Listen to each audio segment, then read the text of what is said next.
महाराज श्री वृषभानु जी ये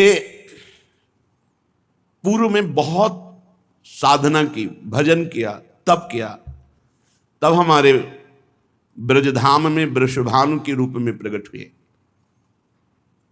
कलावती और सुचंद ने पूर्व जन्म में ऐसा भजन किया जो अवर्णनीय है, वाणी के द्वारा वर्णन किया नहीं जा सकता। महाभाग नृग के पुत्र भगवद अंश स्वरूप सुचंद जी थे। ये परम सुंदर चक्रवर्ती सम्राट और भगवान का विशेष अंश इनमें प्रकाशित हुआ। अर्यमा पितरों की 3 मानसी कन्या उत्पन्न हुई थी, तीनों परम सुंदरी और महान सामर्थ्य से युक्त। कलावती, रत्नमाला, मैना। पितर ने स्वेच्छा से कलावती जी का श्री हरि के अंशभूत महान सौंदर्य और वैभव से युक्त चक्रवर्ती सम्राट सुचंद के हाथ में दिया और मैना रत्नमाला को विदेहराज जनक के हाथ में और मेनका को हिमालय के हाथ में अर्पित किया। रत्नमाला जो जनक जी की भार्या थी, उनसे श्री सीता जी, मेनका से पार्वती जी, कलावती और सुचंद, ये दोनों तपस्या के लिए नैमिषारण्य में गोमती नदी में स्नान करना, जल में खड़े होकर मंत्र जपना और एकांत नैमिषारण्य वन में भगवान की विशुद्ध आराधना। भगवान प्रसन्न हुए और ब्रह्मा जी को आदेश किया, जाओ इनकी कामना की पूर्ति के लिए इनको वरदान दो। देवताओं के 12,000 वर्षों तक तप किया। ब्रह्मा जी आए और उनका श्री भगवान ने आदेश किया है, तुम्हारी जो इच्छा हो वर मांगो। पर इनके शरीर में दीमक चढ़ चुकी थी, शरीर ही नहीं रह गया था, दीमक का पिंड मात्र था दोनों के। इतना भारी तप किया सुचंद और कलावती जी ने। ब्रह्मा जी ने दिव्य कमंडल का जल डाला तो वो दिव्य तनुधारी दोनों उस दीमक से बाहर निकले। ब्रह्मा जी को प्रणाम किया। ब्रह्मा जी ने कहा, तुम्हें जो इच्छा हो सो मांगो। सुचंद जी ने कहा, मुझे अब संसार की कोई इच्छा नहीं रह गई, बस मुझे ब्रह्मबोध हो जाए, मोक्ष प्राप्त हो जाए। जो ही ये राधा की बात सुनी सुचंद की, तो साध्वी रानी कलावती जी के मन में बड़ा दुख हुआ। उन्होंने ब्रह्मा जी से कहा, पितामह, मेरे अंदर इच्छा थी कि मैं सर्वश्रेष्ठ एक सुंदर कन्या प्राप्त करूं जो भगवदानंद प्रदान करने वाली हो, मुझे मोक्ष नहीं चाहिए। और मेरे पति ने मोक्ष मांगा और मैं सहधर्मिणी हूं, जहां पति वहीं मेरी स्थिति, मैं मुक्त नहीं होना चाहती। यदि मेरे पतिदेव को आप मोक्ष देते हैं और मेरी गति मोक्ष की होती है तो मैं अभी आपको श्राप दे दूंगी। आप इस बात को समझ लीजिए, और मेरा श्राप कभी व्यर्थ नहीं जाता। कलावती जी ने कहा, पतिरेव ही नारियणाम दैवतम परमम स्मृतम यदि मोक्ष मसौ याति तदा में का गतिर्भवेत एवं बिना न जीवामि यदि मोक्षम प्रदास्यसि तो तुभ्यम शापम प्रदास्यामि पति विक्षेप विभला। मैं आपको शाप दूंगा अगर हमारे पति को मोक्ष पदवी दी। ब्रह्मा जी ने कहा, देवी मैं भयभीत हो चुका हूं, तुम जो चाहती हो वही मैं देने आया हूं। जैसे आपका शाप कभी विफल नहीं होता, ऐसे मेरा वरदान भी विफल नहीं होगा। इसलिए तुम अभी दिव्य लोकों के सुख भोगो और कालांतर में पृथ्वी पर श्री यमुना जी के पावन समीप में ब्रज 84 कोष बरसाने में आपके पति का जन्म होगा, जो वृषभानु कहे जाएंगे। और आप कीर्ति नाम से प्रसिद्ध होंगे, और आप जो मन में चाहे वैसे ही कन्या आपको प्राप्त होगी। तुम दोनों के यहां परिपूर्णतम भगवान सच्चिदानंद श्री कृष्ण की साक्षात हृदय स्वरूपा, आह्लाद स्वरूपा, प्रेम स्वरूपा उनकी प्रिया प्रकट होंगी, जिनका नाम श्री राधा होगा। और जब तुम राधा जी की दर्शन, सेवा, सुख, फिर तुम्हारे अंदर मोक्ष अभिलाषा भी नहीं रह जाएगी। वृषभानु जी के रूप में जब तुम जन्मोगे राधा कृष्ण, तो मोक्ष अभिलाषा भी नहीं रह जाएगी। ब्रह्मा जी दिव्य अमोघ वर दे करके अंतर्ध्यान हो गए। कलावती जी ही कीर्ति दा के रूप में और सुचंद जी ही वृषभानु के रूप में। कलावती जी गर्ग संहिता के अनुसार राजा भैलंद के यज्ञ कुंड में प्रकट हुई, कन्नौज में, कान्यकुंज देश कन्नौज। उस दिव्य कन्या को संपूर्ण पूर्वजन्म की बातें याद थी। इधर वृषभानुपुर में, बरसाने में सुरभानु के घर सुचंद का जन्म हुआ, जिन्हें श्री वृषभानु जी के नाम से जाना गया। इनको भी पूर्व जन्म की स्मृति थी। गोपियों में सर्वश्रेष्ठ कामदेव जी के समान सुंदर वृषभानु जी, परम बुद्धिमान महामहिम श्री नंद राय जी ने बिचौलिया बन करके श्री वृषभानु जी का और कीर्ति जी का ब्याह रचाया। श्री वृषभानु जी और कीर्ति जी बरसाने में बड़े सुखपूर्वक रह रहे थे। बहुत ही दिव्य महल,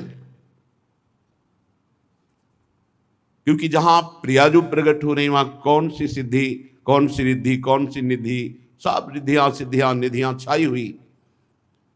प्रकार परिखायुक्तम चतुर्द्वार समन्वितम करेंद्र कज्जलाकार द्वारि द्वारि मनोहरम।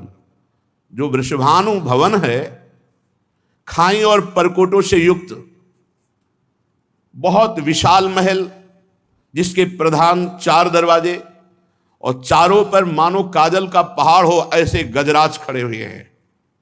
2-2 गजराज चारों द्वार पर। राजभवन की मनोहरता का क्या वर्णन करे। वायुर्वेगैर मनोर्वेगैर चित्रवर्णैः तुरंगमयी हार चामर संयुक्तम प्रोल्लसन मंडपादिरम।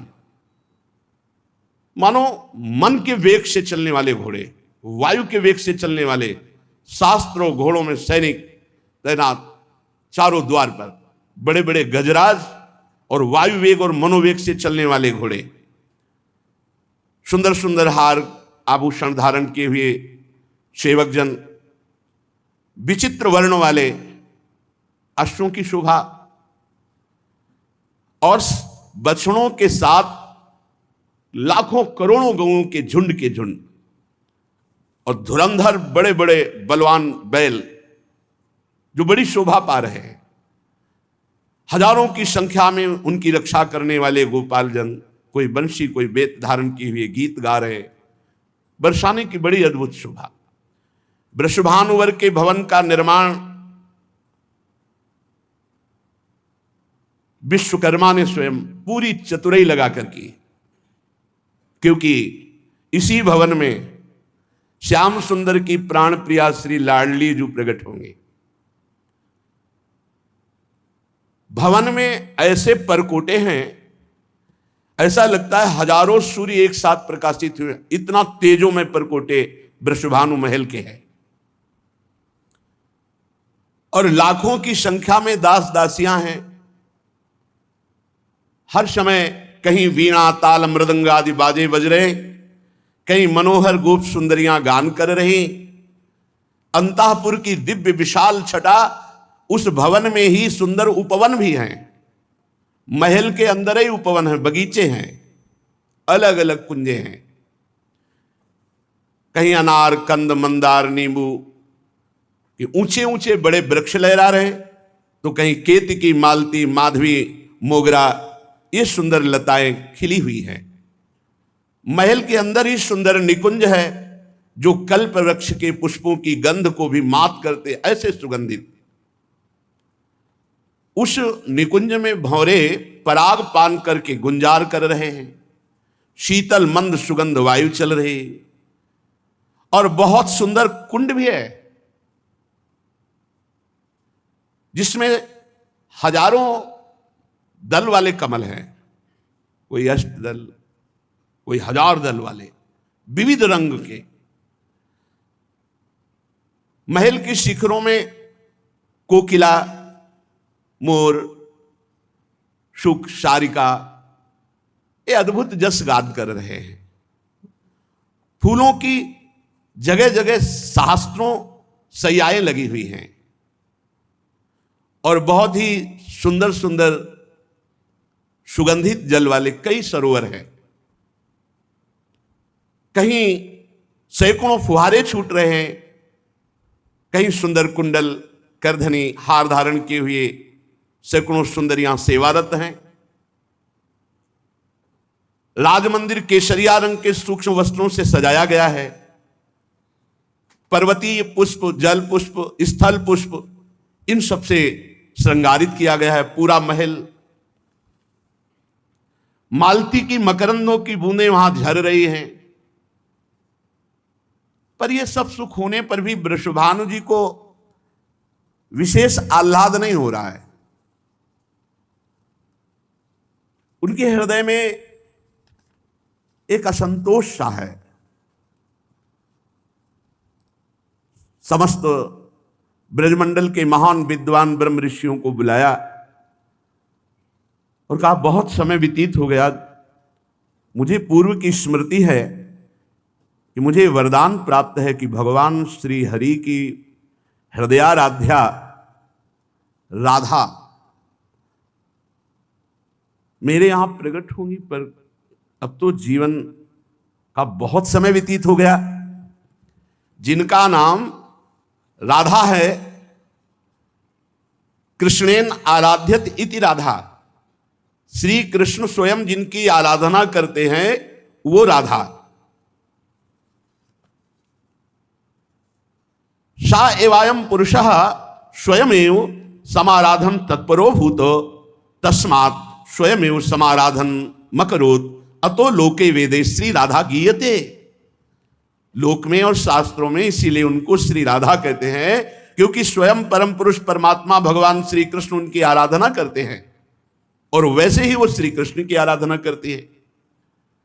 अनादिरयम पुरुष एक एवास्ति, वह परम पुरुष अनादि परमात्मा एक है, पर उसके हृदय में जब अपनी ही आराधना करने की इच्छा हुई, अनादिरयम पुरुष एक एवास्ति तदेव रूपम द्विधा विधाय समाराधन तत्परो भूत तस्मात् ताम राधाम रसिकानंदाम वेद विदो वदंती। ऐसा शास्त्र कहते हैं कि वही पर ब्रह्म परमात्मा भगवान श्री कृष्ण अपनी आराधना के लिए जब विकल हुए तो उन्हीं के हृदय का प्रेम मूर्तिमान होकर राधा रूप में हुआ। राधाम रसिकानंदाम वेद विदो वदंती। श्री वृषभानु जी समस्त ब्रह्म ऋषियों से प्रार्थना करते हैं कि हमें अब वो साधना बताओ, आराधना बताओ, उपासना बताओ, जिससे हमारे मन में जो युग युगांतर से इच्छा चली आ रही है कि भगवान श्री कृष्णचंद्र जी की प्रिया हमारी पुत्री बने, वो कब समय आएगा।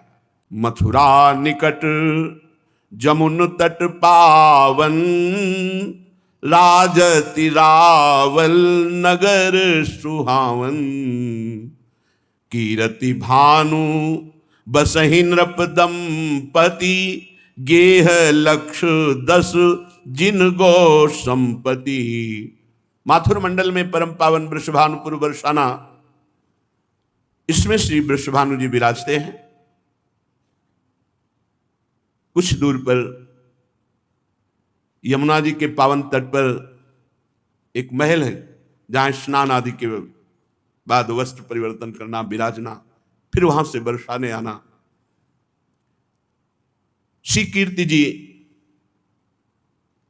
और वृषभानु जी का निज महल बरसाना ही है। 10 लाख गऊं की सेवा होती है। 10 लाख गऊं की सेवा। जहां श्री जी अवतरित हों वहां वित्त की अर्थात धन की, वैभव की क्या महिमा कोई वर्णन कर सकता है। पर इतना सब कुछ होने पर भी वृषभानु जी बहुत विनयवान और किंचन मात्र वैभव का अहम नहीं। धर्मवीत गुण शील निधाना, विनयवान निज नगर प्रधाना, महल बाग उपवन बन स्वामी, भार्या की रति मन अनुगामी। अद्भुत ईश्वर है, अद्भुत धर्म का पालन करने वाले हैं, बड़ी विनय है, बड़े शीलवान हैं, महल वन बाग उपवन सबके स्वामी हैं। और कीरति जी मन के अनुसार चलती, वृषभानु जी के मन के अनुसार चलती हैं। वित्तवान सब गोप समाजा, अस धर्मज्ञ प्रजा जस राजा। जैसा स्वभाव वृषभानु जी का ऐसा ही स्वभाव और प्रभाव संपूर्ण प्रजा, कोई भी वहां गरीब नहीं, सबके यहां अद्भुत ईश्वर, सब विनय संपन्न, जस राजा तस प्रजा। सरल चित माने गो देवा, बनि गोपाल करत नित सेवा। यद्यपि शास्त्रों की संख्या में गौपालक है, फिर भी अपने हाथ से वो स्वयं गौ सेवा करते हैं। बहुत काल यही भांति बितायो, गो सेवा फल अवसर आयो। ऋषि मुनि पंडित विप्र पुजारी, तो सति सबे कीर्ति सत्कारी। बड़े बड़े ऋषि मुनि, ब्रह्म ऋषि जन, ब्राह्मण जन, भगवत पूजक जन, इन सबको रोज निमंत्रण होता है और भवन में बुलाकर सबका आदर, सबका चरण धोना, अर्घपाद्य आदि अर्पित करना, भोजन पवाना, दक्षिणा देना, ये बहुत स्वभाव है कीर्ति रानी का। ऋषियों की प्रेरणा से एक व्रत ठाना, नित्य प्रति यमुना जी जाना, स्नान करना, यमुना में खड़े होकर के भगवत मंत्र जपना और आकांक्षा करना कि श्री हरि की प्रिया का हमारे यहां प्रादुर्भाव हो। व्रत वृषभानु एक दृढ़ ठाना, नित प्रति करत जमुन स्नाना। रोज नियम, वर्षों ये नियम चला। नियम का प्रभाव बहुत बड़ा जोर का होता है। कोई नियम ले, दीर्घ काल तक करे तो सफलता निश्चित हाथ लगती है। प्यारी जू के प्रकट होने के लिए आराधना यमुना रस रानी की, यमुना जी में नियम पूर्वक स्नान करना और यमुना जी में ही खड़े होकर के भगवत मंत्र जपना। धीरे धीरे कीर्ति रानी जी को ऐसा अनुभव होने लगा कि मेरे गर्भ रहा। अब तो और प्रसन्नता हुई। जब तक जा सकती थी वृषभानु जी के साथ रोज यमुना जी जाती, जब जाने में असमर्थ हो गई तो वृषभानु जी अपने नियम की पूर्ति और बहुत प्रसन्न की। जरूर मेरे मनोभाव में जो युग युगांतर से श्री हरिजू की प्रिया प्रकट होंगी, हमें लगता है कि वही अवसर आ गया, क्योंकि पुत्र तो हो चुका था। श्री दामानंद का पुत्र पहले से ही विराजमान था। ऐसा नहीं था कि संतान, पर बहुत समय से स्मृति पूर्व युगों की भी, कि जो कलावती के रूप में, सुचंद के रूप में भावना बनी थी कि भगवान सच्चिदानंद प्रभु की प्रिया हमारे यहां जन्म ले, उनके लिए अनुष्ठान था। भाद्रपद की शुक्ला अष्टमी, भादो का महीना, शुक्ल पक्ष, अष्टमी तिथि और दिन सोमवार, समय प्रातःकालीन वेला। शास्त्रों में जब मध्याह्न वेला का आता है तो हमारे रसिक जन इसे स्वीकार नहीं करते, क्योंकि ऐसा सुकुमार तत्व मध्याह्न में तपती हुई धूप में नहीं, प्रातःकालीन वेला पे प्रसंग भी है। भाद्र शुक्ल अष्टमी प्रभाता, लख्यो प्रवाह जात जल जाता। भादव का महीना, शुक्ल पक्ष अष्टमी। अचानक मंत्र जप कर रहे थे, स्नान की हुई यमुना जी में के देखा एक बड़ा अद्भुत तेजो में कमल, एक अद्भुत आकर्षण, खिंचे हुए से बाबा उस कमल के पास पहुंचे। वृषभानु जी जैसे आविष्ट चित्त माने कोई विचार काम नहीं कर रहा, खिंचे हुए से गए और कमल को गोद में उठा लिया।